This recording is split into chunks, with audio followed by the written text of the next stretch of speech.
What's up, guys? Today we're going to be comparing MJ to LeBron. I'm sure you've all heard the arguments before, but in this video, I'm going to try to bring up points that I haven't heard a lot in the popular media. Okay, so with that, let's get started with the first question we need to ask ourselves. The first question is, how do we compare eras? Do we imagine if MJ was playing now and compare him to LeBron? Do we try to equal things out with statistical analysis like PER and other models that account for generational differences? Me personally, I think the best way to judge is looking at how they played in their eras.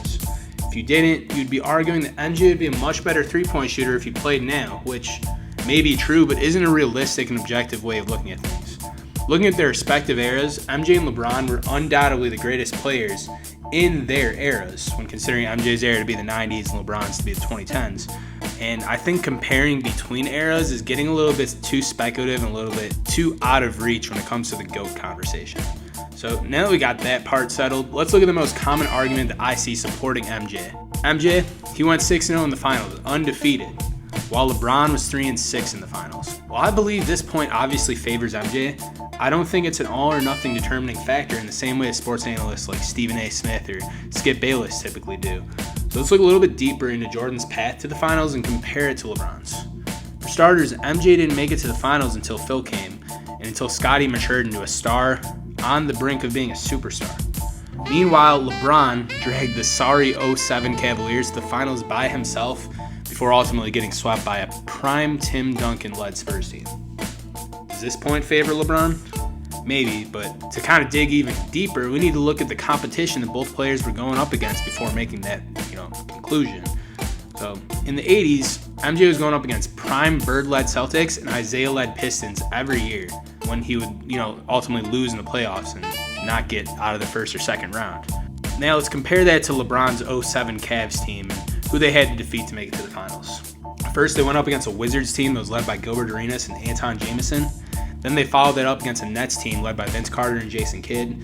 And finally, the Pistons team that had mostly the same guys from the 04 group that beat the Kobe and Shaq Lakers in the finals.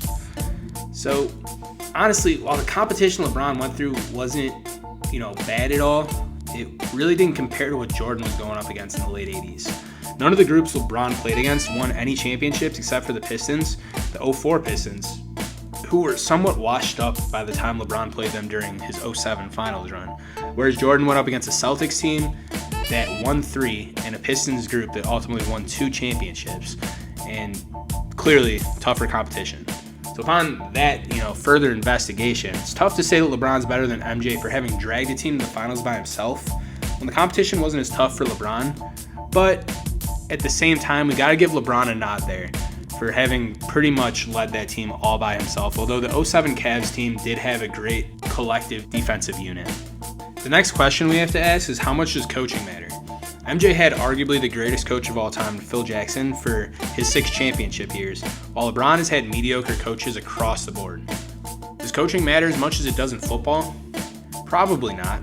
Basketball as a sport is inherently not as strategic and chess-like as football, and usually things like athleticism and skill or talent matter much more towards determining the outcome. However, coaching is definitely important for managing egos in basketball. Phil Jackson managed to keep Dennis Rodman and Shaq and Kobe under control throughout their runs, which would have been quite difficult for any ordinary coach to do. It also may be fair to say that Phil helped keep Michael in check at times given his crazily competitive attitude. As for LeBron, he's led multiple teams with mediocre coaches to the finals and even won it with them. Whether or not his teams on the Heat were really being coached by Pat Riley or Eric Spoelstra is arguable, but he led Cavs teams that were coached by Mike Brown, David Platt, and Tyronn Lue all to the finals. And the only guy that's relevant in that list is Ty Lue because of the AI step-over play. For comparison, let's evaluate the competition LeBron had to get through to lead his Cavs to the finals with pretty average coaching. Throughout his run at 8 consecutive finals appearances, the best teams he faced were the 2010 D Rose MVP Bulls, the 2012 Celtics, and the 2013 Pacers led by Paul George. Other than that, there was very little talent in the Eastern Conference with just above average teams outside of his Heat and Cav teams year in and year out. For MJ's case, he had to get through the Ewing-led Knicks every year and also came across Shaq, Reggie Miller, and other commendable Hall of Famers during his runs. This point favors MJ, though LeBron does deserve credit for having shown his longevity and sustainability during his run. We also have to remember that LeBron did lead the Cavs back to beat the legendary 73-9 Golden State Warriors in that 3-1 series comeback. And for LeBron's case, you have to give him big props on that. But this does bring me to my next point. How much does closing matter? How much does a player being clutch matter? Who closed Game 7 of that series against the Warriors? It was Kyrie, with arguably the clutchest shot in history. And it was an ISO play. It wasn't a LeBron dish-out pass. What does that say about LeBron and his team's demeanor towards his offensive skill set? It wasn't like they needed a 3 at that moment. It was a tie game with less than a minute left, and the biggest game of his life by far, and ultimately a legacy-determining game for LeBron James. And Kyrie ends up taking the ball against Curry and making the big shot with less than a minute left. In LeBron's defense, pun intended, he had arguably the greatest defensive play in NBA history with his chase down block on Iggy. But when the game of basketball ultimately comes down to getting buckets, things like LeBron shying away, or in 2013 choking in Game 6 until Ray Allen saved him with that heroic corner 3, looks kind of bad on his resume in comparison to MJ's clutchness.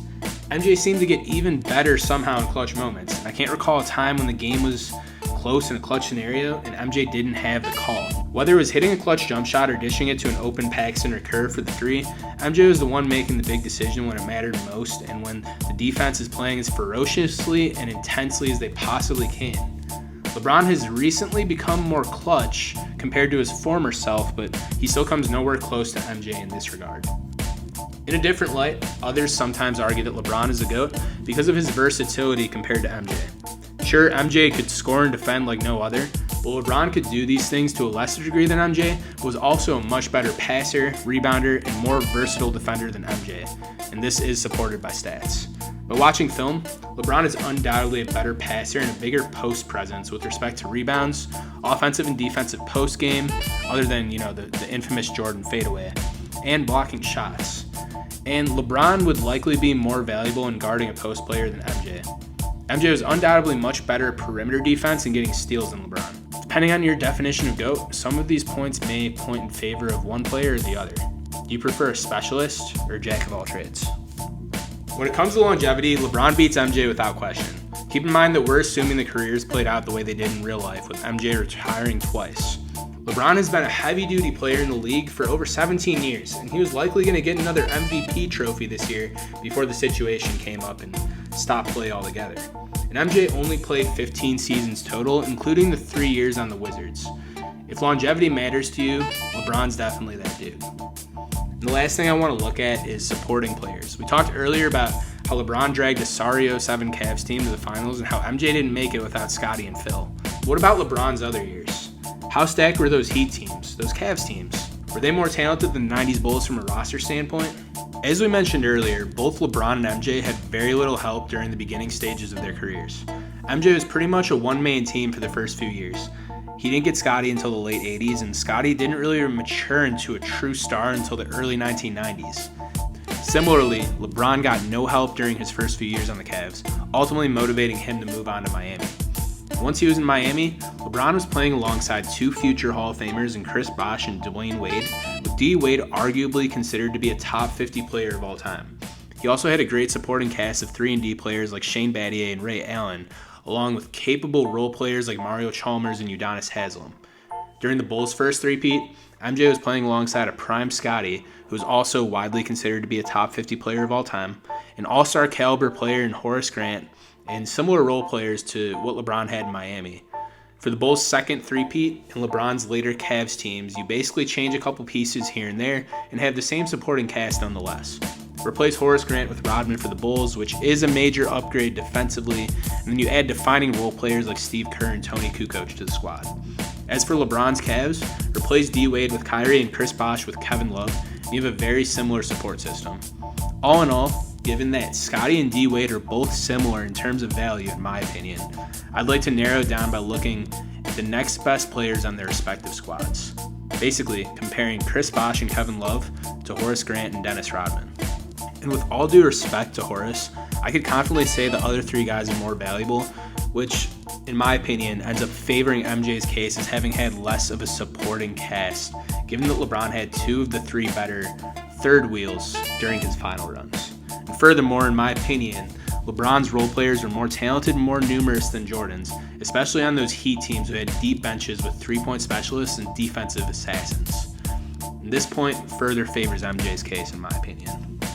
So, now that we've looked at all of the evidence, I have to say that as of right now, I still consider MJ to be the GOAT of basketball, but I don't think LeBron's that far off in the chase. I think we still need to give time for LeBron to finish off his career first and cement his legacy for what it is and what it will be before we start making a true and permanent stance on who is the greatest of all time. That's all I got for you guys. Thank you for watching. If you enjoyed this video, please like and subscribe, and I'll talk to you soon.